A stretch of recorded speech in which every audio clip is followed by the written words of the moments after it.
Boa noite, querida criança. Mais um domingo, né? Estamos aqui para a nossa história das famílias da Bíblia.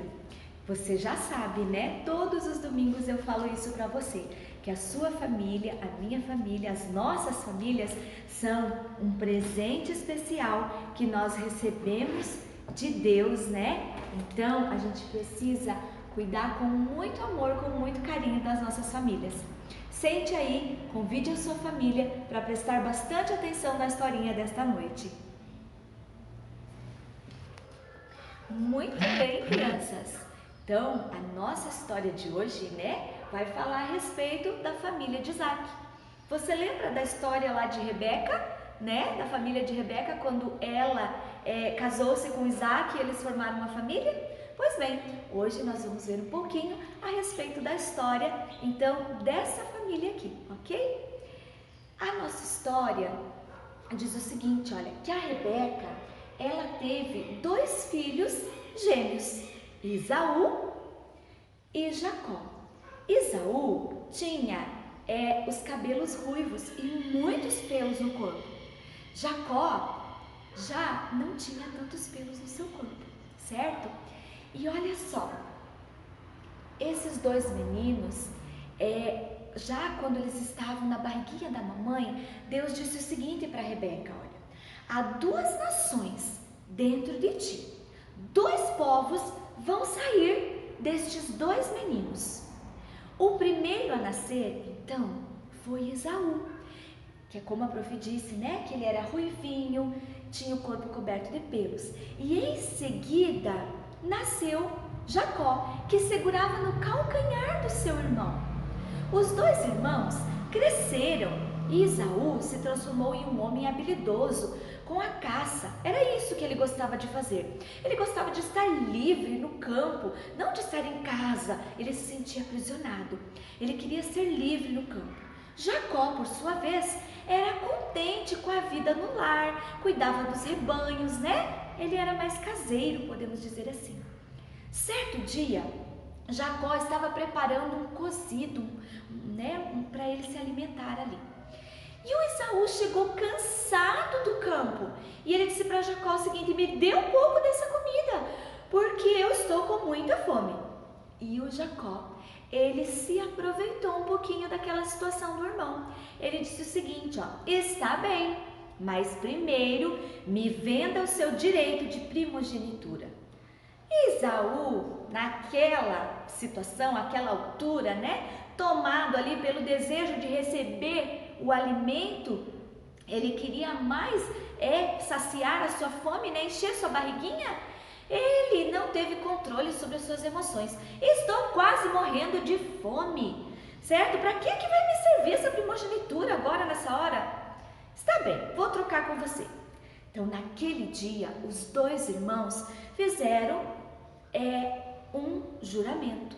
E o Esaú vendeu a primogenitura para Jacó em troca de comida. O tempo passou. Isaac já havia ficado bem velhinho e os seus olhos mal podiam ver, ele já não enxergava mais direito. Então ele chamou Esaú e disse: Esaú, meu filho, prepare uma caça e venha até mim para que eu abençoe você. Quando a Rebeca soube disso, quando ela escutou, ela correu, chamou Jacó e pediu que Jacó trouxesse um cabrito, né, lá do rebanho. Ela preparou rapidamente um ensopado, lá um alimento gostoso, para que Jacó desse para Isaac. E assim Jacó abençoasse. Isaac abençoasse a Jacó. Mas Jacó respondeu: mãe, Esaú é um homem com muitos pelos pelo corpo. O meu pai vai notar a diferença. E ao invés dele me abençoar, ele vai me amaldiçoar. E a Rebeca disse o seguinte para Jacó: olha, faça apenas o que eu estou te mandando. Faça apenas o que eu te digo. E Jacó fez. Sabe, crianças, Isaac não enxergava mais direito. Estava muito velhinho. E não reconheceu, né, a Jacó. E no lugar de Esaú, por meio de uma fraude, Jacó recebeu o quê? A cobiçada bênção, né? Da primogenitura. Quando Esaú chegou e soube de tudo o que havia acontecido, Esaú chorou, reclamou com o pai, né? Mas agora era tarde. Isaac já havia dado a bênção da primogenitura a Jacó. E agora Esaú teria que servir ao seu irmão. Esaú odiou muito Jacó e ele prometeu que quando o pai morresse, ele o mataria. Que triste, né? Que triste. E assim, sabe o que aconteceu? Jacó precisou fugir de casa. Anos mais tarde, né, ele retornou à sua terra e ele ficou muito angustiado. O seu coração se encheu de angústia. Sabe por quê? Porque ele teve medo do irmão, ele sentiu muito medo. E ele orou a Deus e disse o seguinte, olha só: livra-me, Senhor, eu te peço da mão do meu irmão, porque estou com muito medo dele, para que ele não venha e me fira e a minha família. Então, olha só, Deus respondeu a oração de Jacó. Esaú, que vinha lá longe ao encontro de Jacó, quando chegou perto, ele o abraçou, beijou e eles choraram juntos. Eles se perdoaram nesse momento, sabe? Nessa família houve momentos de engano, de ira, sabe por quê?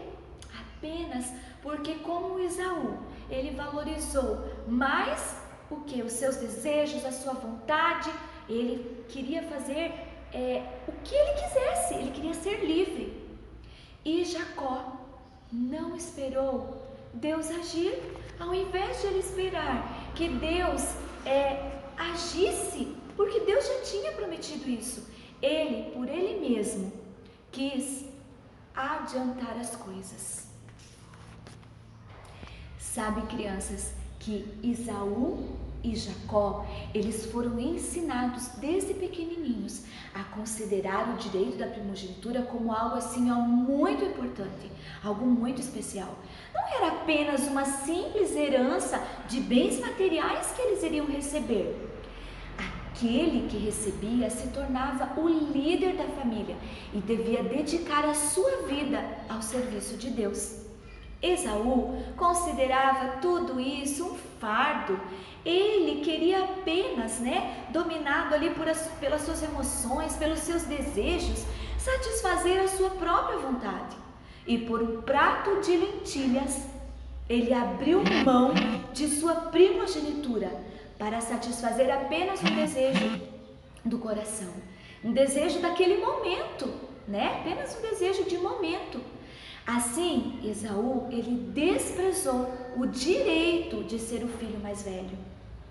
Olha só, Jacó e Rebeca foram bem-sucedidos, não é mesmo? No plano deles. Mas sabe o que eles conseguiram com tudo isso?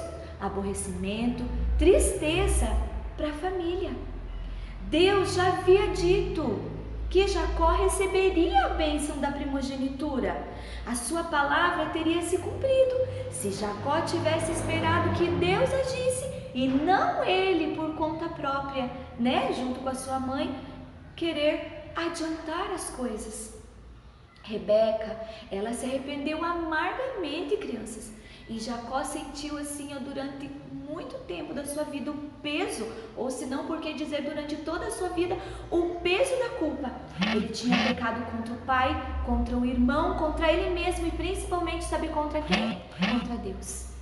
Sabe, crianças, nas famílias existem momentos em que muitos sentimentos são expressos: ira, tristeza, alegria. Nós fomos criados com um coração, Deus nos deu um coração para que tivéssemos sentimentos e temos sentimentos. Só que quando alguns sentimentos saem do controle, fogem do controle, sabe o que nós precisamos fazer? E sabe o que Jesus diz para você e para mim fazer nas nossas famílias? Que nós precisamos vigiar e orar a Deus. Sabe por quê? Porque Deus, o Senhor, Ele ampara todos aqueles que buscam Ele. Queridos, que vocês possam buscar assim sempre Jesus, buscar a Deus, estar pertinho de Deus em todos os momentos. E Ele vai cuidar de você, vai cuidar da sua família, vai cuidar das nossas famílias. Que que você possa, no próximo domingo, estar aqui conosco para ouvir mais uma historinha a respeito das nossas famílias da Bíblia.